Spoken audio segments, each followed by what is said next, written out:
Bienvenidos al laberinto del horror. Este es tu refugio para las historias más escalofriantes y perturbadoras que te mantendrán despierto por las noches. Hoy te traigo un relato que combina la antigua tradición mesoamericana con un caso que aterrorizó a una familia entera en el corazón de Xochimilco en el año 2015.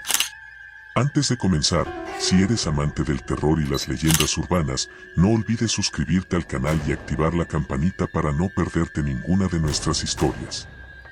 Créeme, lo que estás a punto de escuchar te hará cuestionar todo lo que creías saber sobre las antiguas tradiciones mexicanas. Ahora sí, apaga las luces, ponte los audífonos y prepárate para adentrarte en la leyenda del Nahual de Xochimilco.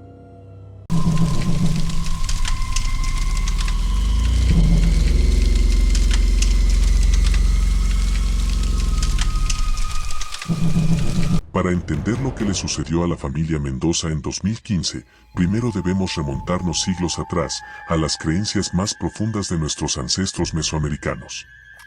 El nahualismo es una práctica ancestral que se remonta a las civilizaciones prehispánicas de México. Los nahuas, mayas, zapotecas y otras culturas creían firmemente en el tonalismo, la idea de que cada persona al nacer está conectada espiritualmente con un animal. Este animal, llamado tonal o nahual, compartía un vínculo místico con la persona durante toda su vida. Lo que le sucediera al animal, le sucedería a la persona, y viceversa. Pero existía algo más oscuro, más peligroso.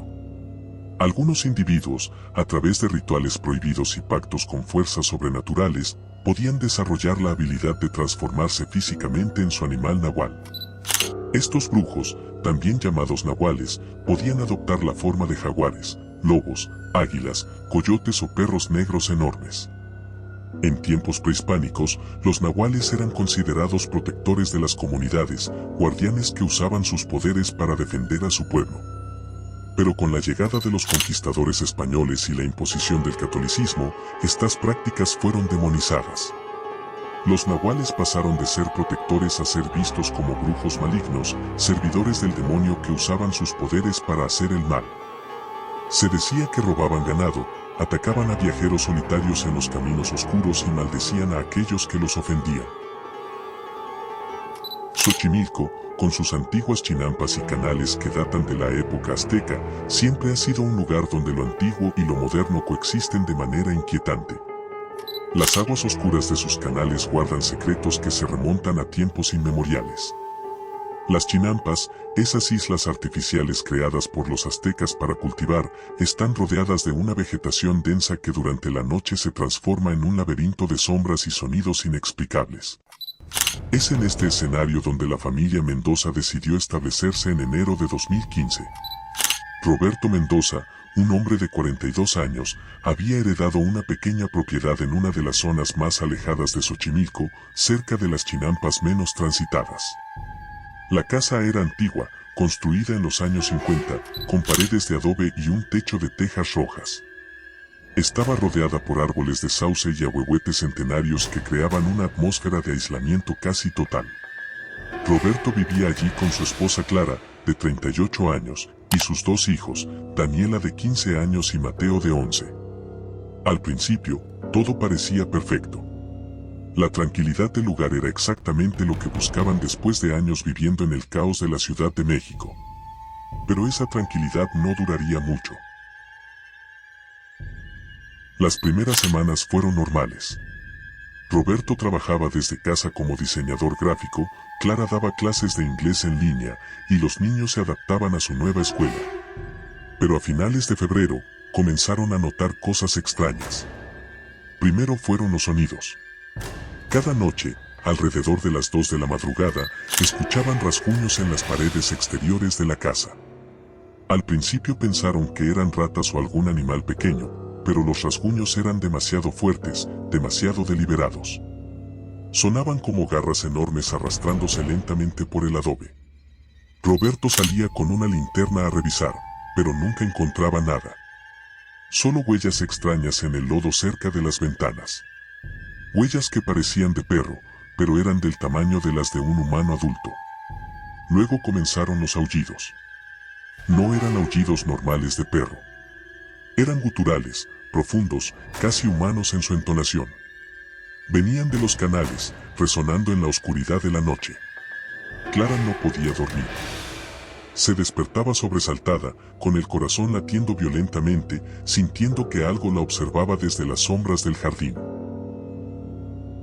Una noche de marzo, Daniela bajó a la cocina por un vaso de agua. Eran las 3 de la madrugada. Mientras llenaba el vaso, escuchó un golpe seco en la ventana. Se volteó lentamente y lo que vio la dejó paralizada. Había una figura en el jardín. Al principio pensó que era un perro enorme, del tamaño de un pony, con pelaje negro y brillante bajo la luz de la luna. Pero entonces la criatura se irguió. Se levantó sobre sus patas traseras, adoptando una postura casi humana. Sus ojos brillaban con un color ámbar intenso, y cuando abrió el hocico, Daniela pudo ver hileras de dientes afilados como navajas. Pero lo más aterrador fue lo que sucedió después. La criatura inclinó la cabeza, como si estuviera estudiándola, y entonces habló. No ladró, no gruñó. Habló con una voz ronca y gutural que sonaba como si proviniera de las profundidades de la tierra. Dijo su nombre. Daniela. El vaso se le cayó de las manos y se hizo añicos contra el piso. El ruido despertó a toda la familia. Cuando Roberto y Clara llegaron corriendo a la cocina, encontraron a Daniela temblando en una esquina, señalando hacia la ventana. Pero afuera no había nada. Solo la oscuridad y el sonido del viento moviendo las ramas de los árboles. Daniela les contó lo que había visto, pero Roberto intentó racionalizar. Tal vez había sido una pesadilla, una alucinación producto del estrés de la mudanza. Pero Clara no estaba tan segura. Ella había crecido escuchando las historias de su abuela sobre los nahuales, sobre los brujos que acechaban en la noche. Decidió investigar. Al día siguiente, Clara visitó a Doña Refugio, una anciana que vivía cerca de los canales y que era conocida en la zona por su conocimiento de las viejas tradiciones. Doña Refugio tenía 87 años, el rostro surcado por profundas arrugas y ojos que parecían ver más allá de lo visible. Cuando Clara le describió lo que Daniela había visto, el rostro de la anciana se puso pálido. Cerró la puerta de su casa y le pidió a Clara que se sentara. Lo que Doña Refugio le contó esa tarde cambiaría todo. Hace más de 60 años, en esa misma zona de Xochimilco, vivía un hombre llamado Ezequiel Cortés. Era un curandero respetado, conocido por su habilidad para sanar enfermedades que los doctores no podían curar. Pero Ezequiel tenía un secreto. Practicaba el nahualismo. Había aprendido los rituales antiguos de su abuelo, quien a su vez los había heredado de generaciones anteriores. Ezequiel podía transformarse en un perro negro gigante y durante las noches de luna llena recorría los canales protegiendo a las familias de la zona de ladrones y espíritus malignos. Era un nahual protector, uno de los últimos de su tipo. Pero en 1958, algo terrible sucedió. Un grupo de hombres del pueblo, influenciados por el párroco local que predicaba contra las prácticas paganas, decidieron acabar con Ezequiel. Lo acusaron de brujería, de pactar con el demonio. Una noche, lo emboscaron cerca de los canales. Ezequiel intentó defenderse, transformándose en su forma de nahual, pero eran demasiados. Lo golpearon brutalmente con palos y machetes. Cuando cayó al suelo, medio transformado entre hombre y bestia, lo arrastraron hasta uno de los canales más profundos y lo ahogaron. Pero antes de morir, Ezequiel lanzó una maldición. Juró que su espíritu permanecería en esos canales para siempre, y que cualquiera que viviera en las tierras que una vez fueron suyas sentiría su presencia. Doña Refugio miró a Clara con ojos llenos de tristeza y le dijo, «La casa donde vives fue construida sobre la antigua propiedad de Ezequiel Cortés. Su espíritu nunca se fue. Y si tu hija lo vio, es porque él ha decidido manifestarse». Clara sintió un escalofrío recorrer su espalda. Le preguntó a Doña Refugio qué podían hacer. La anciana le entregó un pequeño saquito de tela lleno de hierbas, copal, ruda, romero y sal bendita. Le dijo que quemara esas hierbas en cada esquina de la casa al anochecer y que rezara el rosario completo. Pero también le advirtió, si el nahual ha hablado con tu hija, es porque quiere algo. Y hasta que no descubras qué es, no los dejará en paz. Esa noche, Clara hizo exactamente lo que Doña Refugio le había indicado. Quemó las hierbas, rezó el rosario y roció agua bendita en todas las puertas y ventanas. Por unos días, pareció funcionar. Los rasguños cesaron, los aullidos se detuvieron. La familia comenzó a respirar con alivio. Pero entonces llegó la noche del 23 de marzo. Era luna llena. Mateo, el hijo menor, se despertó a las 2 de la madrugada con una necesidad urgente de ir al baño. Cuando salió de su habitación, notó que la puerta trasera de la casa estaba abierta. Eso era extraño porque su padre siempre la cerraba con llave antes de dormir. Se acercó lentamente y miró hacia el jardín. Lo que vio lo dejó congelado del terror. Había una figura en el centro del jardín. Era un hombre anciano, completamente desnudo, con la piel cubierta de cicatrices profundas. Estaba de rodillas, con los brazos extendidos hacia el cielo, murmurando algo en una lengua. Que Mateo no reconocía. Sonaba antiguo, como un rezo o un conjuro olvidado. El anciano tenía la cabeza inclinada hacia el cielo y de su boca salía vapor, aunque la noche no era especialmente fría. Mateo dio un paso hacia atrás y el piso de madera crujió bajo sus pies. El sonido, aunque tenue, fue suficiente. El anciano detuvo sus murmuraciones y giró lentamente la cabeza hacia la puerta. Sus ojos, hundidos y rodeados de ojeras oscuras, se clavaron en el niño. No eran los ojos de un hombre cualquiera. Eran los mismos ojos ámbar que Daniela había visto en la criatura de aquella noche, brillantes, imposibles, inhumanos. «Te estaba esperando», dijo el anciano con una voz ronca, quebrada, pero claramente audible incluso desde la puerta. Mateo quiso gritar, pero ningún sonido salió de su garganta. Sus piernas temblaban. El anciano se puso de pie con dificultad. Su cuerpo parecía débil, pero cada movimiento transmitía una fuerza inquietante, algo que no pertenecía a un simple ser humano. «Tú», continuó, dando un paso hacia la casa. «Tú puedes oírme mejor que los demás». En ese momento, una mano jaló a Mateo hacia atrás. Era Roberto, su padre, que había sentido el aire helarse en su habitación y se había despertado sobresaltado. Al ver a su hijo frente a la puerta abierta, corrió hacia él sin pensarlo. «¿Qué haces aquí, Mateo?», preguntó alterado, sin haber visto aún el jardín. Cuando alzó la vista, el anciano ya no estaba solo. Frente a él, a pocos metros de la puerta, la figura comenzaba a cambiar.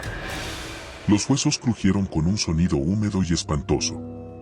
La piel se estiró, se deformó, los brazos se curvaron hasta convertirse en patas delanteras y una capa espesa de pelaje negro comenzó a brotar y cubrirlo todo. En cuestión de segundos, el hombre se había convertido en una bestia enorme, un perro negro del tamaño de un hombre adulto, con el lomo arqueado y los ojos brillando como brasas. Roberto retrocedió instintivamente, abrazando a Mateo contra su pecho. La criatura dio un paso hacia la casa, sus garras hundiéndose en la tierra húmeda. La puerta, todavía entreabierta, parecía ser el único límite entre el interior y esa cosa. «Clara», gritó Roberto. «Clara, despierta». Clara llegó corriendo, seguida de Daniela, que apenas podía mantener el equilibrio del miedo. Cuando vio a la criatura, sus manos comenzaron a temblar. No era una historia, no era un recuerdo de su abuela. Estaba allí, frente a ellos, librando cada respiración de la familia Mendoza. Clara recordó las palabras de Doña Refugio: «Si el nahual ha hablado con tu hija, es porque quiere algo». Tomó aire profundamente, tratando de dominar el terror que amenazaba con paralizarla. «¿Qué quieres de nosotros?», preguntó, con la voz quebrada pero firme. La criatura se detuvo. Inclinó la cabeza hacia un lado, como lo había hecho aquella noche en la ventana con Daniela. Sus ojos se centraron en Clara.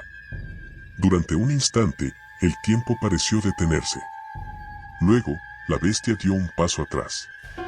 Sus fauces se abrieron, y de entre sus dientes salió una voz gutural, casi humana. «No, son ustedes», dijo lentamente, como si le costara articular cada palabra. «Esta no es su deuda». Clara sintió un escalofrío aún más profundo. «¿Deuda?», ¿Con quién? ¿Por qué? Entonces, ¿por qué nos atormentas? Insistió, con lágrimas acumulándose en sus ojos. ¿Por qué a nuestros hijos? La criatura se quedó inmóvil unos segundos más, observándonos. Luego dirigió la mirada hacia la oscuridad de los canales, como si algo allí, en el fondo de esa negrura, lo llamara. Me arrebataron todo, gruñó. Mi nombre, mis tierras, mi vida. Con un movimiento brusco de la cabeza, la bestia pareció recobrar algo de su conciencia humana. Su casa, continuó, está sobre mi tumba. Clara recordó las palabras de Doña Refugio. La casa donde vives fue construida sobre la antigua propiedad de Ezequiel Cortés. Su espíritu nunca se fue. Comprendió entonces que no era un simple espíritu vengativo buscando sangre por placer. Era algo mucho más antiguo, más enredado con la tierra misma. No sabíamos nada, dijo Clara, ahogada por el miedo y la culpa. Solo queríamos un lugar tranquilo para nuestra familia. No queremos hacerte daño. No queremos quitarte nada. La criatura dio un paso más hacia atrás. Los músculos de su cuerpo parecían tensionados, en conflicto entre el instinto animal y una conciencia que se negaba a desaparecer del todo. Se han sentado sobre mis huesos, murmuró. Han dormido sobre mi rabia. Roberto, aún sujetando a Mateo, encontró fuerzas para hablar. Si nos vamos, si dejamos este lugar, ¿nos dejarás en paz? Hubo un silencio que pareció eterno. El viento sopló entre los árboles, haciendo crujir las ramas.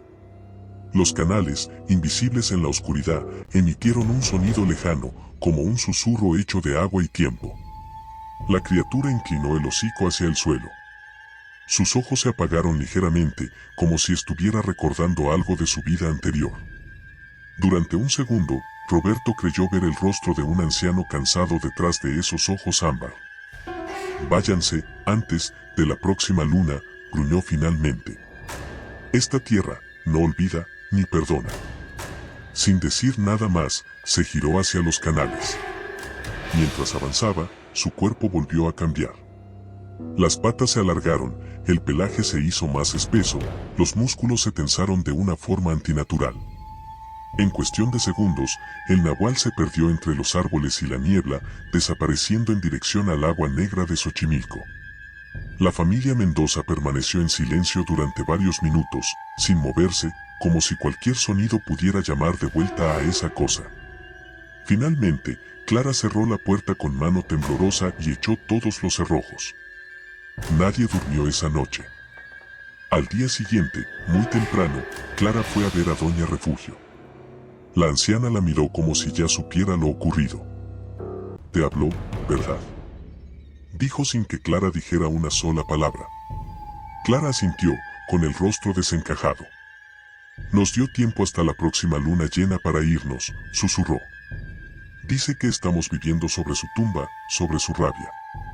Doña Refugio cerró los ojos un momento, como si estuviera escuchando algo que venía de muy lejos. «Ezequiel fue un protector», dijo finalmente. «Lo traicionaron, lo mataron como a un animal, lo negaron. Su espíritu quedó atrapado entre lo que fue y lo que lo obligaron a hacer. No es completamente malo, pero tampoco es completamente humano. Y la tierra que bebió su sangre, no quiere ser olvidada». Clara entendió entonces que no se trataba de ganar, de vencer a algo sobrenatural. Se trataba de respetar un límite que nunca debió cruzarse. Esa misma semana, sin esperar más señales ni más advertencias, la familia Mendoza empacó sus cosas y abandonó la casa. Ni siquiera se llevaron todos sus muebles. Dejaron atrás lo que fuera necesario con tal de no volver a sentir esos ojos observándolos en la noche. La propiedad quedó vacía por meses. Luego, con el tiempo, alguien más la compró. Un hombre que quería convertirla en una pequeña casa de campo para alquilar fines de semana. Los vecinos dicen que no duró mucho. Que las herramientas se perdían, que los trabajadores veían sombras enormes moverse entre los árboles, que por las noches se escuchaban aullidos que no parecían de ningún animal conocido. Se fue sin dar explicaciones, y la casa volvió a quedar sola. Hoy, si te adentras lo suficiente en las zonas menos transitadas de Xochimilco, hay quienes dicen que todavía se puede ver esa vieja construcción, medio oculta entre la maleza y los árboles. Las ventanas están rotas, la puerta colgando de una bisagra, el techo cubierto de musgo. Los lugareños evitan pasar cerca al caer la noche. Algunos aseguran que, en ciertas madrugadas, cuando la luna se refleja en los canales y todo está en silencio, se puede ver la silueta de un perro negro gigantesco caminar lentamente alrededor de la casa, como un guardián celoso que vigila lo que una vez fue suyo. Otros, los más viejos, prefieren no hablar del tema. Solo bajan la voz y recomiendan a los curiosos no acercarse. Porque dicen que hay cosas que la tierra guarda, pero no perdona. Y que el nahual de Xochimilco, el espíritu de Ezequiel Cortés, sigue allí, esperando. No a cualquiera. Solo a aquellos que se atrevan a desafiar la línea entre el mundo de los vivos y la oscuridad que respira bajo el agua de los canales. Así que, si alguna vez decides hacer un recorrido nocturno en trajinera por los rincones más alejados de Xochimilco, y el remero baja la voz al pasar cerca de cierta orilla, tal vez sea buena idea no preguntar demasiado. Porque podrías despertar algo que lleva décadas intentando descansar sin conseguirlo. Y recuerda, cuando escuches un aullido lejano rompiendo la quietud de la madrugada, asegúrate de que realmente sea un perro. Porque, en Xochimilco, no siempre lo es.